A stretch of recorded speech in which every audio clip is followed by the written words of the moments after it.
right.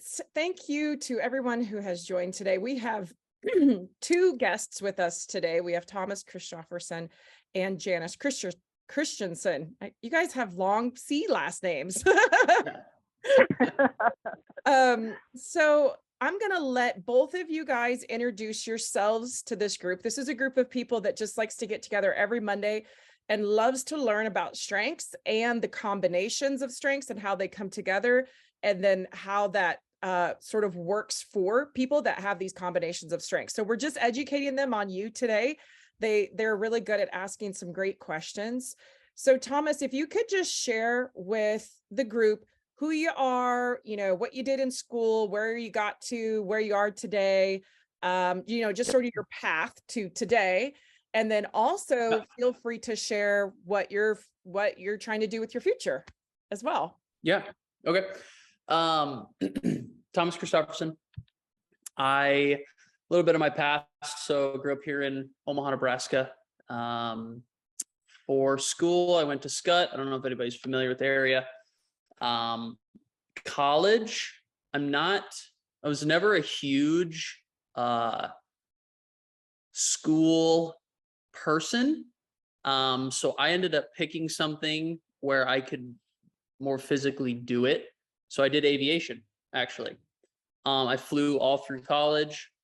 I worked up, I got all my licenses. So private, instrument, commercial, and then multi-engine and certified flight instructor. And so I taught for a little bit. I was teaching people how to fly. That's actually where I met Peyton, who will be my wife in June. So that's kind of fun. Did that for a little bit, had something happen that took me out of flying, took my pilot medical away.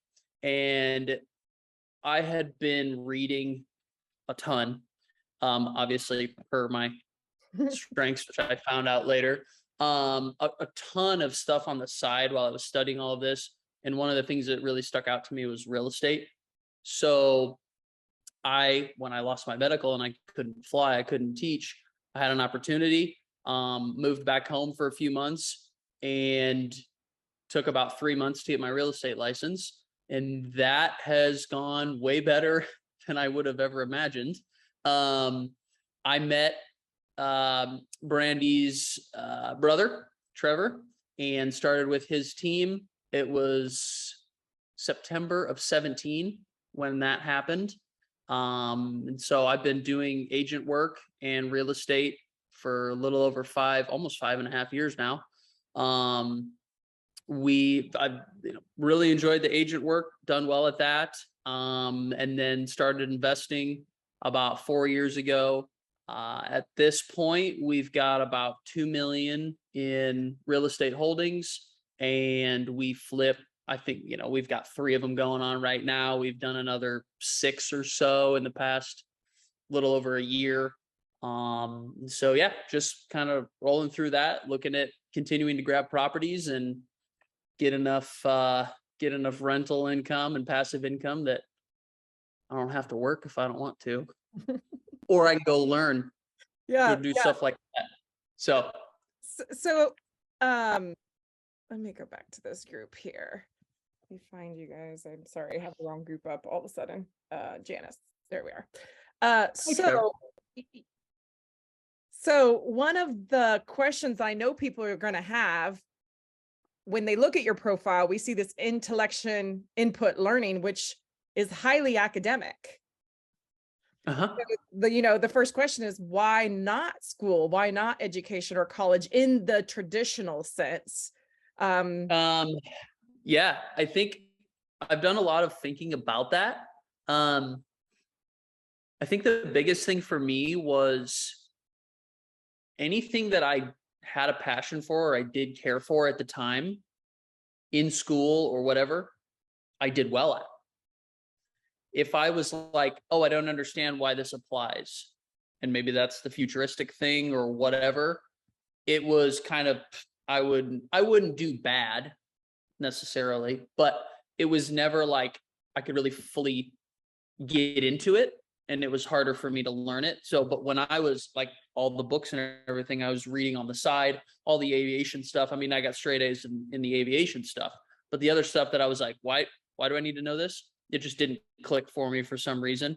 And then I really like sleep, and I don't think I got enough sleep as a kid, so that was part of it too. But no, I think the main thing for me was when I was interested in something, that's when I had the focus and the click and everything. It was very easy for me to learn that. So would we be safe to say that the things that interest you have everything to do with your future? I would say so, yeah. So if it wasn't Very much. relevant to your future, if you couldn't align what you were learning with this future path, it just wasn't important to you.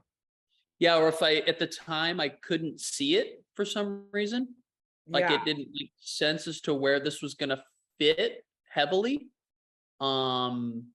Yes, that was maybe part of that. Yep. And how does your futuristic,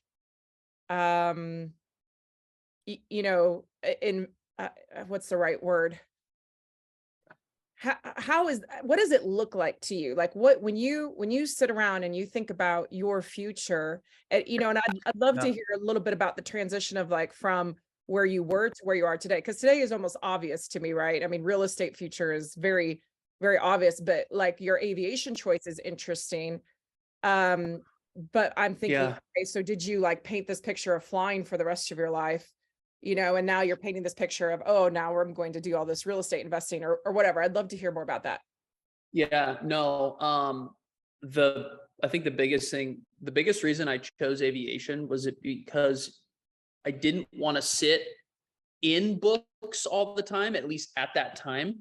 Mm-hmm. I wanted and very much do like learning and then being able to go out and like have my hands on it and do it. That at least at the time helped me say, okay, this is how I could see getting through more of the school setup, Mm-hmm. if that makes sense. Because Yeah. I really do kind of like to just like self-learn. Like Mm-hmm. when I'm interested in something, when I want to do it, I'll pick up a book. And if it's interesting to me, I'll blow through it. Yeah. So that's kind of where I picked that. The only reason I chose aviation was because I had seen a family member who flew as a captain for Southwest for a long time, and he was in the Navy, so it was kind of a suggestion. I also had a couple buddies that went straight from high school to do that, so it was always kind of on the radar. And yeah, I wanted something to get through school that I could physically kind of put my hands on. Mm-hmm. But I knew I don't tell this to a lot of people. I texted my mom when I was 17 and I said, "Mom, I think I'm going to be an entrepreneur." And she Which goes, "Oh, haha, okay, honey." that's this futuristic right there. Yeah. Yeah. And so the whole time I was doing that school and college and everything, there was always that thought on the side in the back of my head of like, I would tell somebody, well, oh, what are you, they're going to ask me, oh, well, are you going to go to the airlines? And I'd say, no, I think I'm going to go fly corporate. If I'm going to fly, I'd like to know the business people. Mm-hmm. And even then in the back of my head, I would go, no, you're not. That Yeah. doesn't fit. But Yeah. I was telling people, kind of what they wanted to hear because that was the space I was in at that time. So I always knew. And then when I had my opportunity and I couldn't fly anymore, I was like, oh, I'm going to take this. Mm-hmm. Yeah. And so, yeah, that's kind of how those fit. But yeah, I kind of always knew. I mean, yeah, I still remember texting my mom and being like, I think I'm going to be, I don't know what that looks like, but It's some amazing. sort of entrepreneurial thing. So Any questions for Thomas? Those of you who are listening to his story and him talking about his journey. Okay, let's switch over to Janice then for a second. Janice, can you still hear us? I sure can. Yes. Okay. Could you relate with any of that? Absolutely. And I of course appreciate that you connected Thomas and I because of the aviation background. It was exciting to hear his his journey, and of course the aviation being a part of mine. Yes, I definitely can relate to some of the some of the info that he shared. So yes, I want to just give you a quick update here. There must be a connectivity issue on my side, and I so apologize for that, because actually the good old standby laptop is not, it looks like it's buffering as well. So we'll see if that works. But okay, no worries. And Thank you for trying. I have your LinkedIn profile up, so if you want to give us a history of where you've been and your journey, your career path, where you are today, that would be wonderful. Yes. All right. Great. Thank you. So hello, everyone. My name is Janice, and I started my career back in the day with United Airlines back in Chicago. I started out frontline, moved through training and supervisory roles, was, tapped to head over to the corporate headquarters and help manage the frequent flyer program for United Mileage Plus, and manage that on a global, the worldwide basis. When being in reservations planning, which was the department, we basically managed all of the customer contact centers and the dissemination of information corporately to all of the sites around the world. It was a great opportunity to understand broader, bigger thinking. And I will say that also United was really great at training and exposing employees to professional and personal development opportunities, many of which I was able to participate in a leadership development program and training such as that. After working in reservations planning for a number of years, I hopped over to the cargo organization, and in cargo, I worked in the sales and marketing area, managing the global sales agents also that were, of course, around the world. My most recent position was, while stationed in Chicago, was managing 35 of those agents that were all offshore. So, of course, there's a lot of barriers that occur when you're only communicating via, telephone, which even time zone changes impact that, but through, through email. So, really had a great run with that particular area of the organization. The revenue, loved being a part of seeing the revenue generation come in for the company. I managed a portfolio of $223 million, and managed the cargo budget as well, which was that was a great opportunity for me, because it exposed me, of course, to the financial aspect as well of the expense side of the business.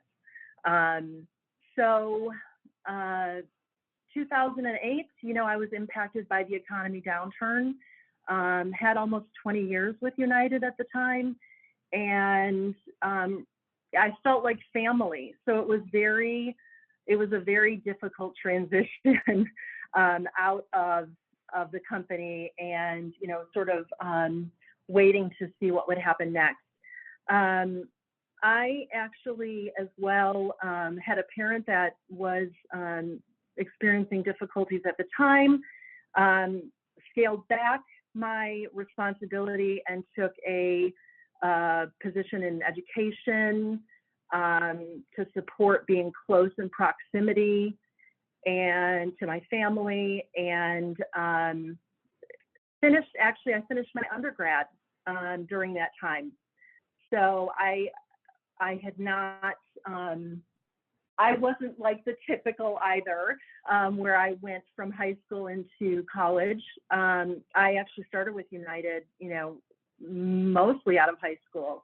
But I finished my undergrad, and then it really sort of opened new doors as well as the economy improved. And I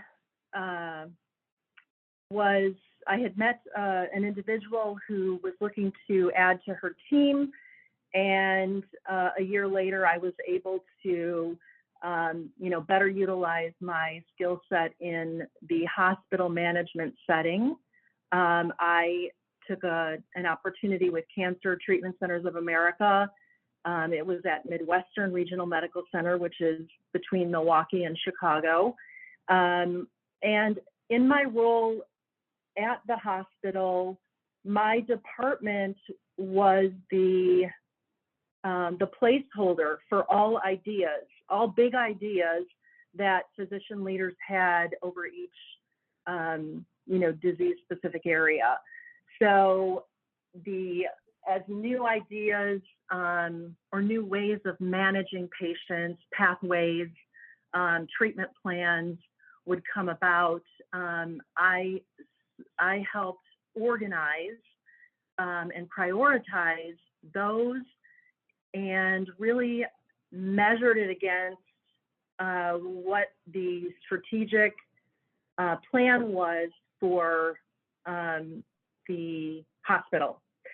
It was a wonderful role. I loved being able to manage all parts and pieces of projects, and my the span of opportunity that I had to connect with other leaders within the organization was immense, and it was just a wonderful position. In 2016, that opportunity as well was eliminated, as were many other roles within the organization. And this is when the national landscape for healthcare reimbursement, started making a change, taking a change. So, the company had to, just really, really scale back to, seeing the patients in the clinical setting without really business development and focusing on some of the other, what might have been considered ancillary opportunities. So, I'm just sort of blessed at the timing of things and how they happen, because I soon found myself in a situation to require supporting my mom. So the other parent, just sort of took a priority as well, and I'm just happy that I was able to step up and help manage her needs. And of course, the healthcare background really just helped support me in that personal way as well.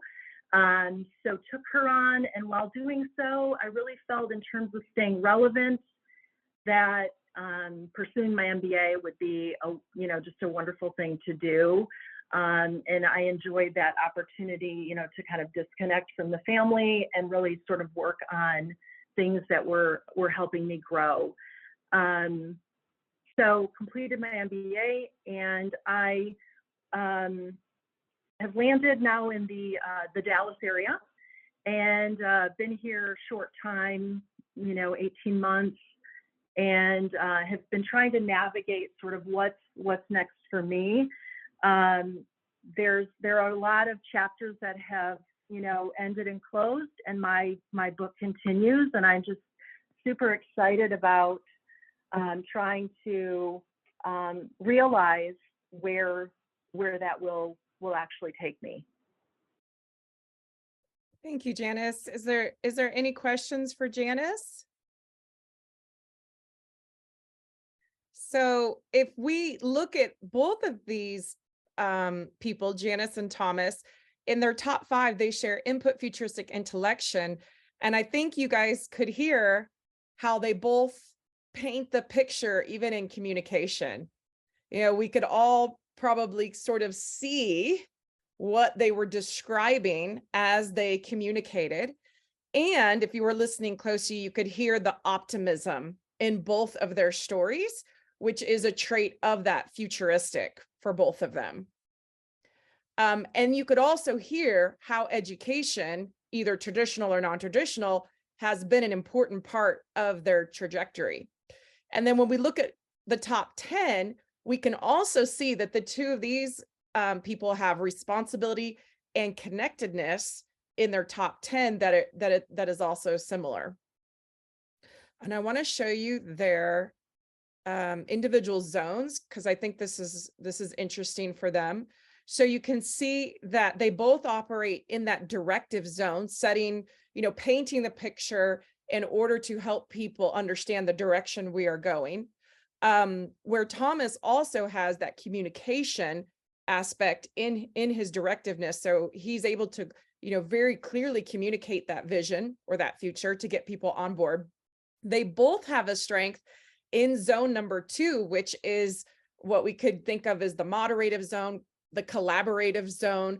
And the learner in Thomas is going to be getting people on board and excited about a change, about learning something, where Janice has maximizer, which is all about really understanding how to recruit top talent and coach that top talent in order to help them perform towards that future vision.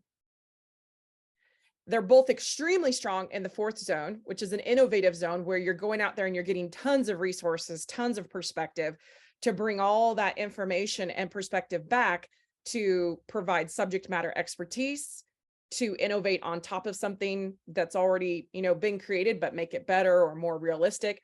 And then to also provide wisdom or perspective.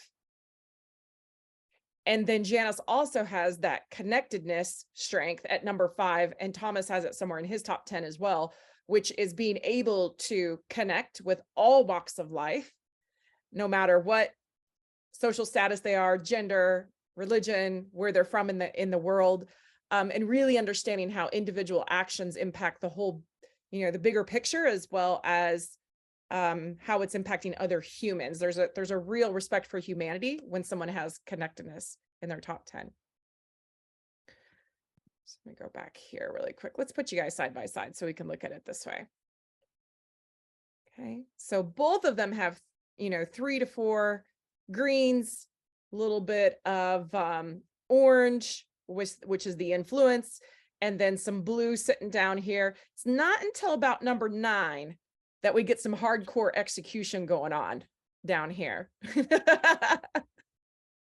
What are y'all's thoughts on that? Does that seem aligned with your approach?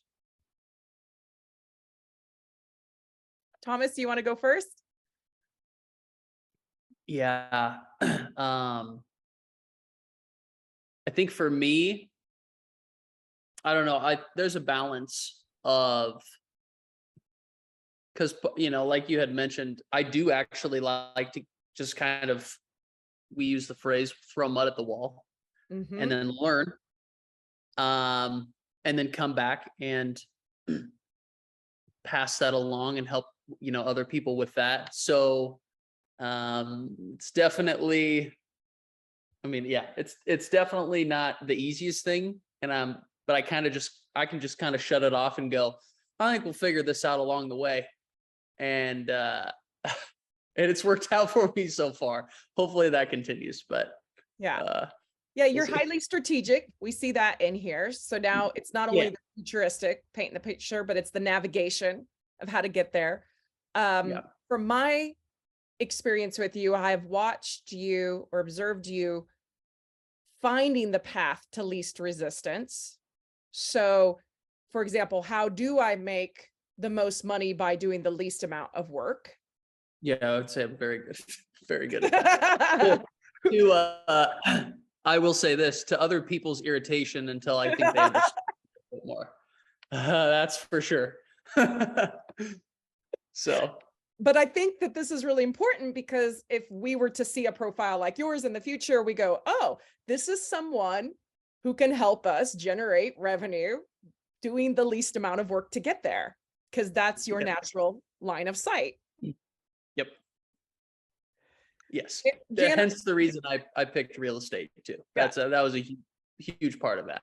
well, and I also think being a part of my brother's team is important because he automates so much of that execution, and we leverage transaction coordinators to do so much of that execution that you do get to focus on painting that picture of what this future could look like, for either an individual resident or even somebody who's buying a business or someone who's flipping or whatever, an investor, right? You're helping to educate in that zone, to paint the picture, bring everything together with the connectedness, navigate it with the strategic, but rely on other sources to do the actual all that execution administrative stuff. Which is a win-win for you. Very much so. Yes. Janice, what about you? How do you feel about especially you've been in some different roles. Have you been more successful in the roles where you didn't have to be the one executing so much? Oh no, did we lose Janice?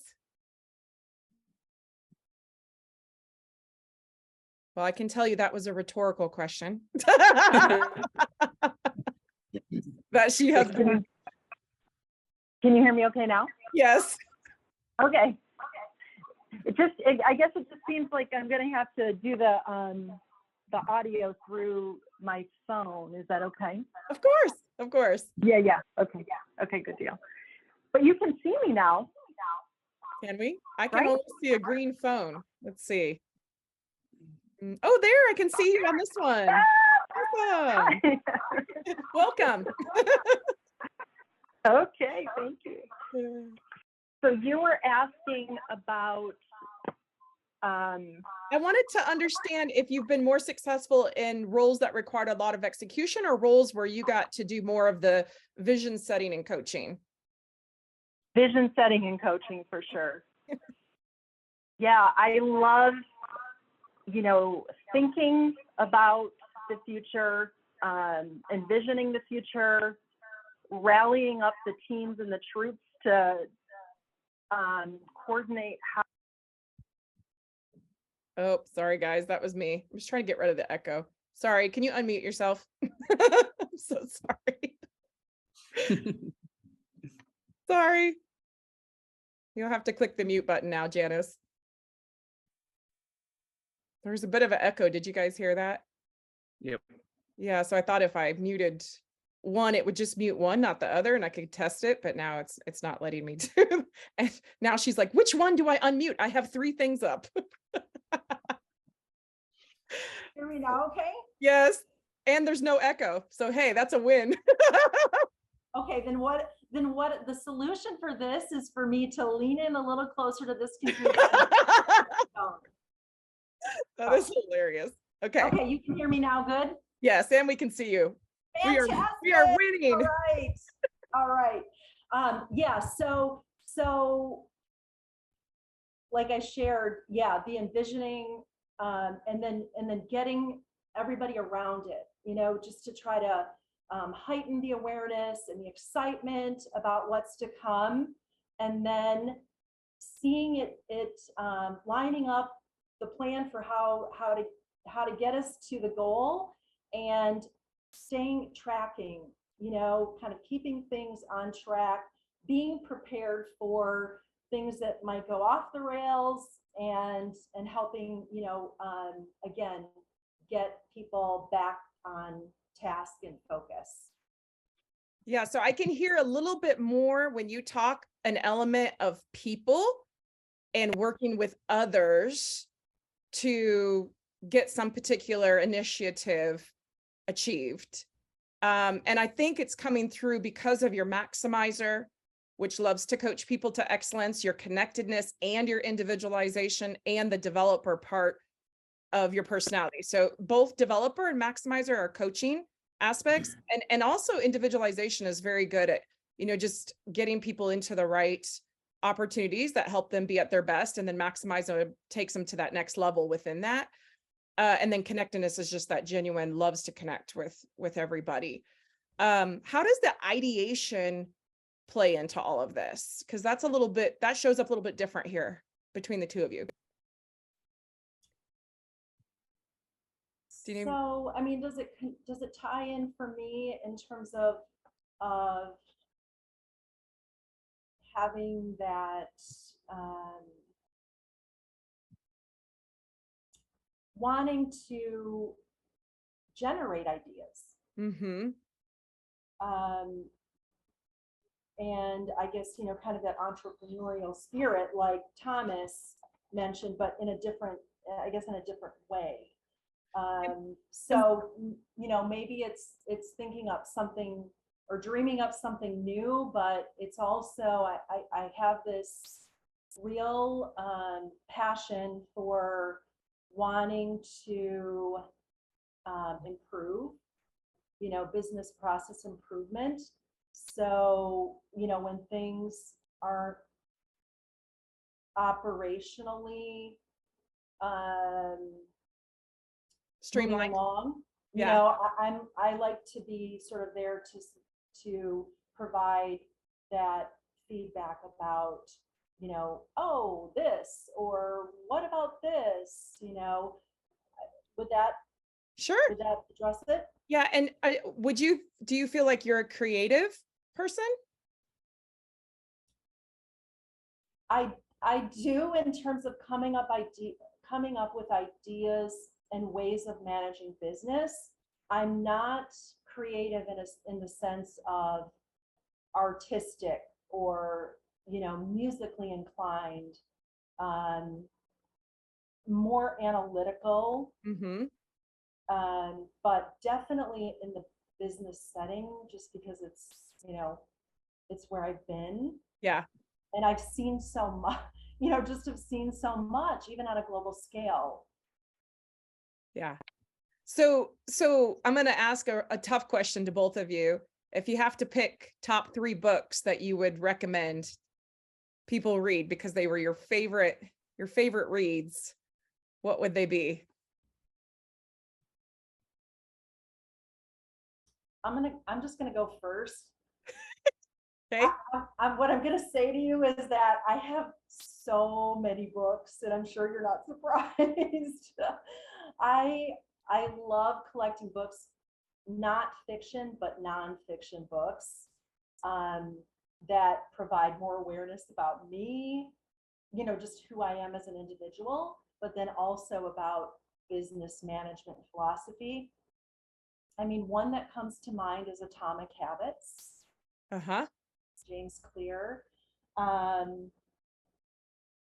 Gosh, this is hard. That's Thomas, the one that's like top of mind. Thomas, Uh, what about you? Any that you love? Yeah, I think my number one is 4 Hour Work Week, Uh-huh. because at least for this, you know, most recent 5 years in this portion of what I'm working on is just getting Peyton and I and set up to where we have the freedom, kind of like I said, to, you know, we've got enough real estate income to, we could go live here for a couple of years, or we could go learn this and it not be a problem. Mm-hmm. And part of that is having things set up to where I maybe I do only work 4 to 8 hours a week of intense work, and the rest is just kind of lightly managed. And so that one was huge for me. It just really opened up. Thank you, Trevor, for that. It just really opened up like what's possible. Yeah. And that was really fun. Yeah. So To think outside of the norm, the traditional sense, and say, oh, if I wanted to live this way, I could actually achieve it if I learned how to do it and started executing towards it. Yeah. exactly. Yeah. Yeah. So that was definitely one. I need some more time to think as well. Yeah. Give me a second here. Yeah. And notice, so people that are on the call, notice how when I asked them a question that they weren't prepared for, they both took lots of time to think about the answer. And that's a sign of intellect. You know, you would have seen somebody else just off the cuff throw out an answer and move on with life. But they both took my question very seriously and thought, and I asked a hard one, right? I asked, what's the best? And they're like, oh, dear God, right? Because now they have to sort through like, what is actually the at the top of that, not just, you know, one that I'd like to share today. And so that deep thinking that you will watch people go through when you're interacting with them could be a sign of this high intellection as a strength, as a top 5 strength. Any questions while they're thinking from the crew? Well, Yeah, hi, this is Troy. Oh, no, go ahead, Troy. okay. Hey, good morning, everyone. This is Troy. I'm Janice's son.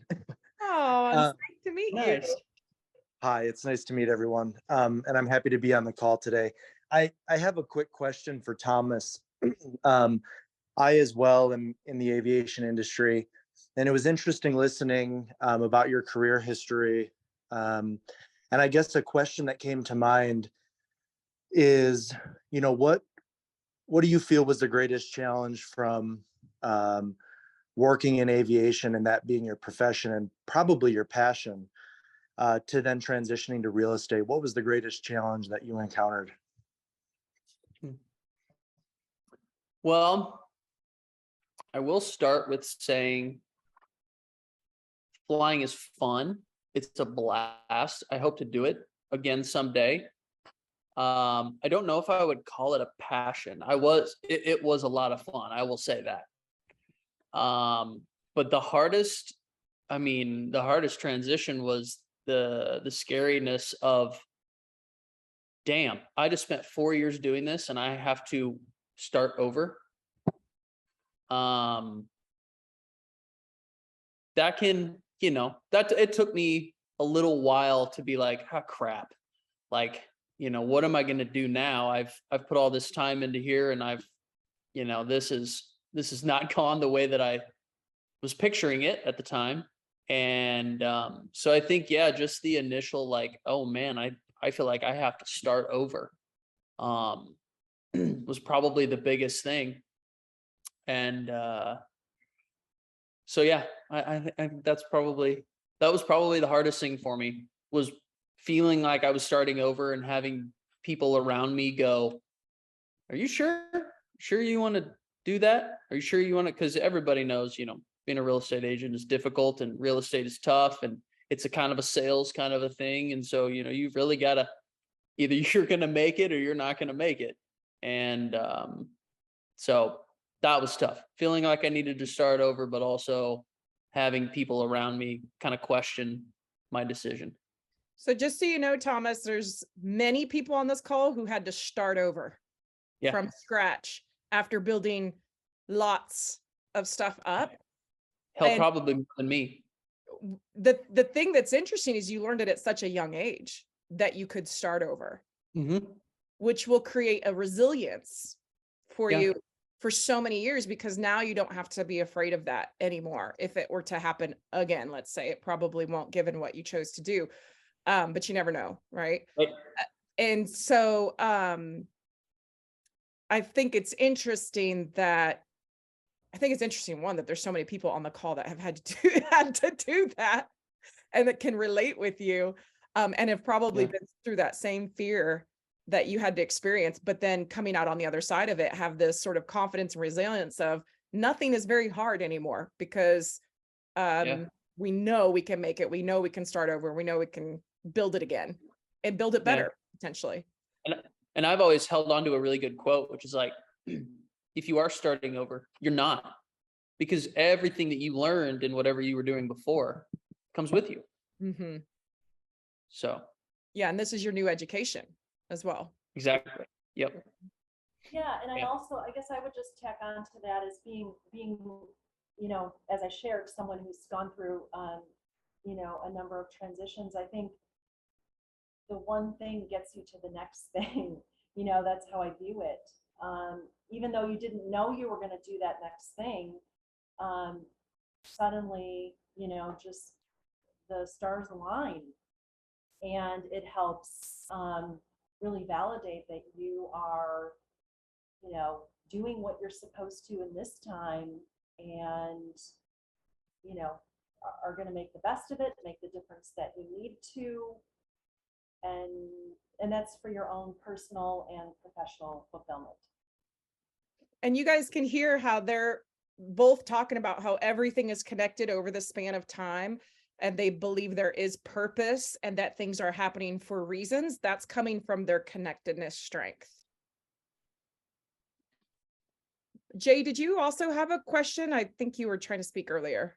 Yeah, I just wanted to say that I'm completely resonating with this, of course, because I'm number one as futurist on mine. But the start over thing, I loved what Thomas said. Oh crap, right? Because what happens is we invest so much time getting really, really, really good, and I think get passionate.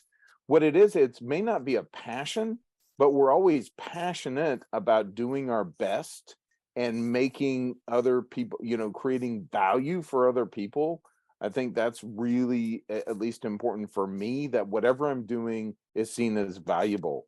And I think what's interesting after listening to both their stories is, I think, like in times of economic cutbacks, people are not concerned about the future anymore. They're concerned about like right now. So people who are talking about the future, people go, oh yeah, we can talk to them later after we deal with the stuff that's happening now. And it's so bizarre to me, because it's like, now's the time we should be talking about the future. This is like during these times are exactly the time we need to be talking about the future, because you can have so much opportunity. But that's not the way we do it. I mean, my sister and I were having a conversation, like this recession thing is almost like a manifestation. People are going, oh my gosh, it's happening, blah, blah, blah, blah, blah. And I'm like, that's short term. How about long term? Anyways, I could ramble on this, but I'm not gonna. So I'll throw it back to you, Brandy. What other questions or thoughts do you all have for Thomas and Janice? Anything else? You guys want to look at the bottom really quick, see what's going on down there? So they both have achiever low. They both have restorative low. They both had maximizer quite high, which is why that restorative is a bit low. The really high spontaneous, adaptable, go with the flow, is that adaptability is low for both of them. Context is low, which we would expect, right? If futuristic is really high and you're thinking about the future, a lot of the time, you're not necessarily studying the past or looking at the past or sitting in the past. Woo is low, command is low, activator's low, includer. So very, very similar bottom set. I think analytical was high. Yeah, analytical was higher for Janice, a little bit lower for Thomas. Ideation is lower for Thomas, higher for Janice. Communication was obviously very, very high for Thomas, a little bit lower for Janice. Yeah, I definitely find that when I, am faced with a situation, albeit personally or professionally, it sort of has to sit with me for a while and allow, I need time to allow it to kind of churn and, really develop a good, solid way of, of attacking the issue. So, I could see like the spontaneity. I mean, of course, fight or flight, we have to hop into that mode, but really I'm careful to provide, good, sound, thoughtful, I wouldn't say cautious by any means, but good, sound, thoughtful plan, moving forward to achieve goal. Yeah, and I want to show everybody that, Janice's profile comes up as being around 64% introverted, 36% extroverted. This is a weighted graph, so it is depending on the position of the strength as well as what the strength is. So what this means is that she needs a significant amount of time to think through things during the week. Although she loves people, loves being around people, and gets a lot of energy from people, there's also a significant amount of time that needs to be spent, thinking about things. You guys want to see Thomas's as well? His energy? So just about the same. So Brandy, can you go to the bottom? I'm just curious about some things. I noticed like harmony. Oops. I just pulled up my list and I'm really low on harmony. And I noticed that harmony. Strategic Was- and harmony are opposite. Do you have strategic really high, Jay? Let me see. Strategic. Yeah, it's number 2.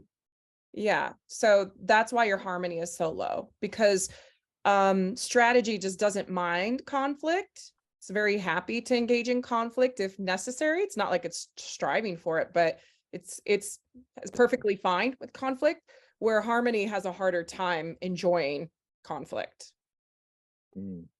So Brandy, let me ask, because I noticed adaptability for both of these are really low, Yeah. but it looks like just listening to their stories, they've been able to adapt. So what's the disconnect that I'm thinking about there? So let me ask Janice first, because she's more project management and she has discipline very high right here at number 9.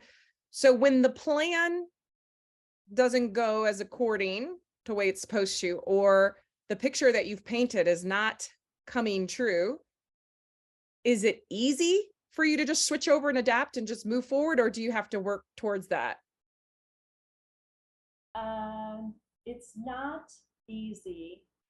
I feel that I'm, just as a person, resilient and adaptable, but it's not easy, because what I like to do at first take is look back to what made things kind of go off the rails, what went wrong, to understand how to, mitigate that from happening again, and develop a more solid plan, moving forward. Mm-hmm. What about you, Thomas? Yeah,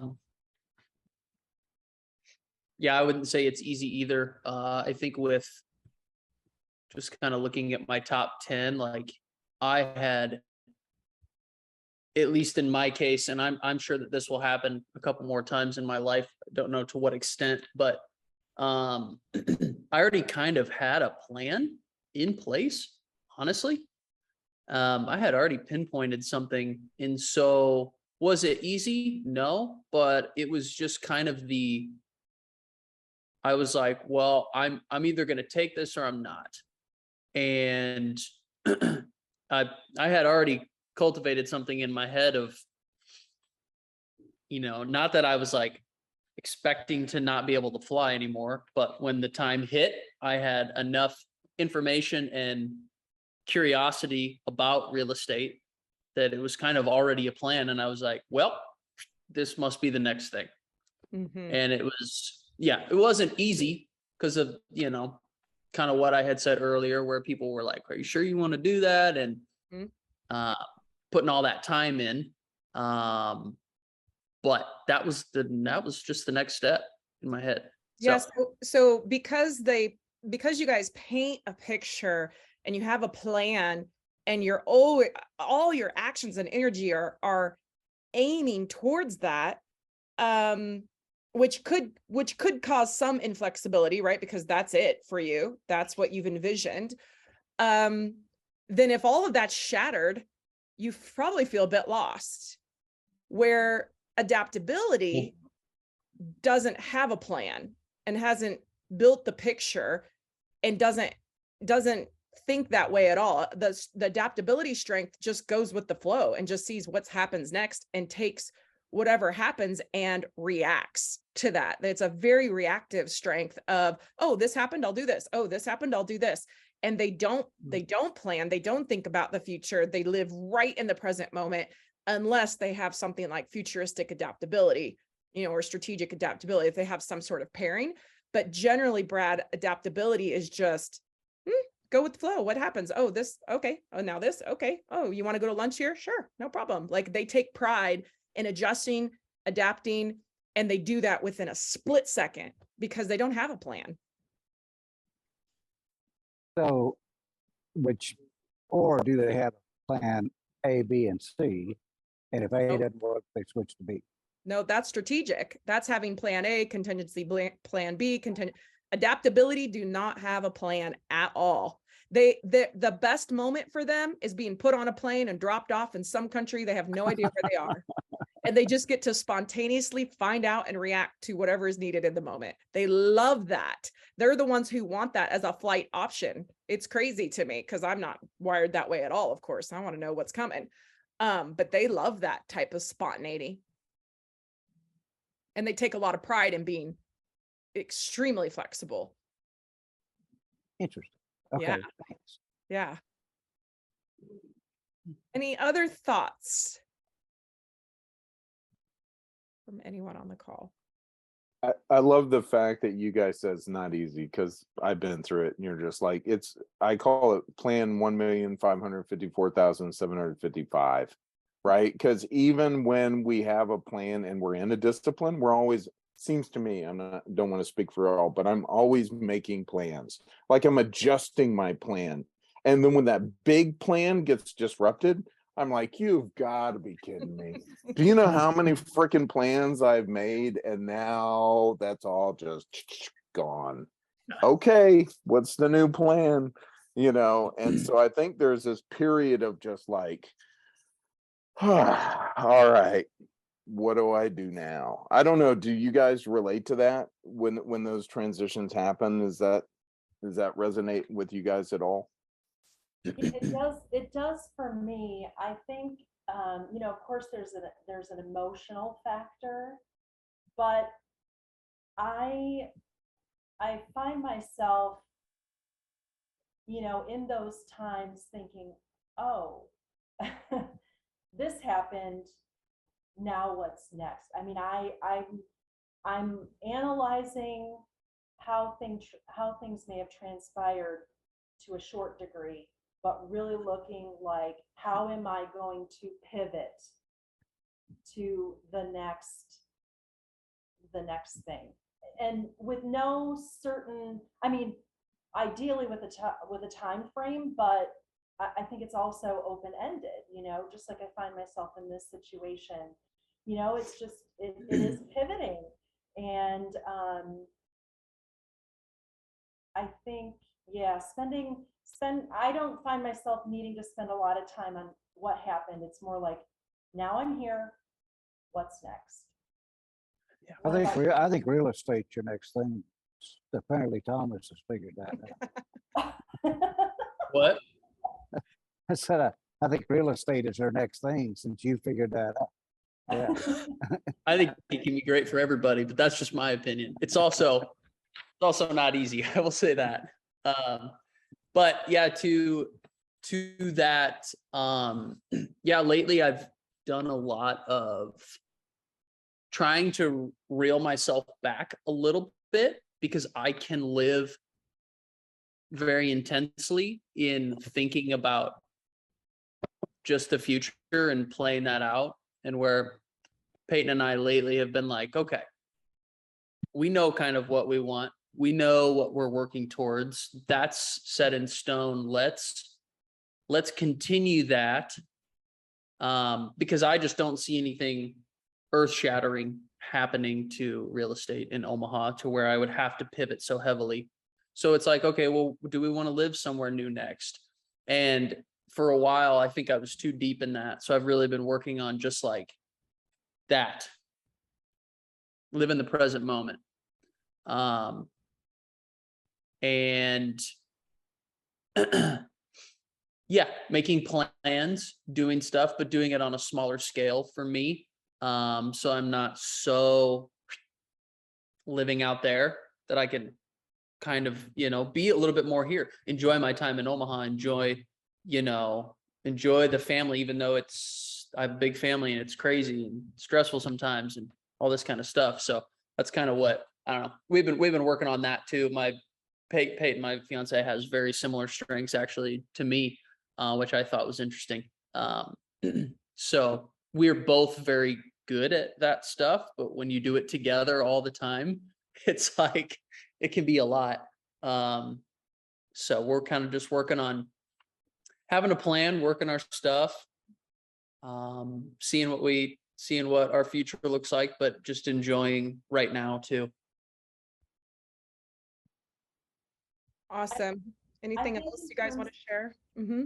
Yeah, just one additional thought, you know, and I was thinking in preparation for the call today, and the futuristic, you know, one of the things that I'm trying to really be more aware of is, because I love, you know, strategically planning for the future and ramping up to meet goals.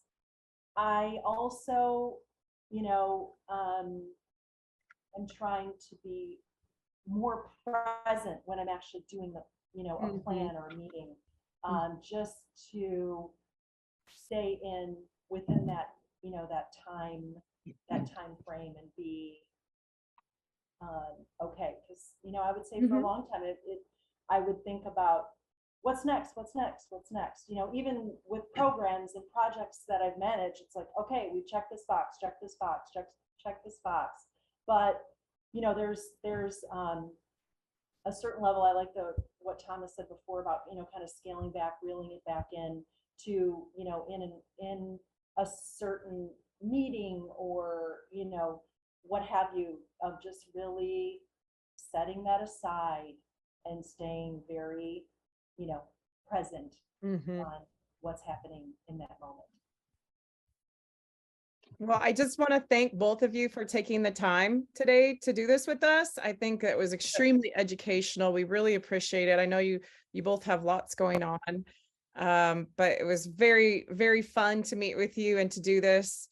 And I wish you both the best of luck in your futures. I see big things for both of your futures.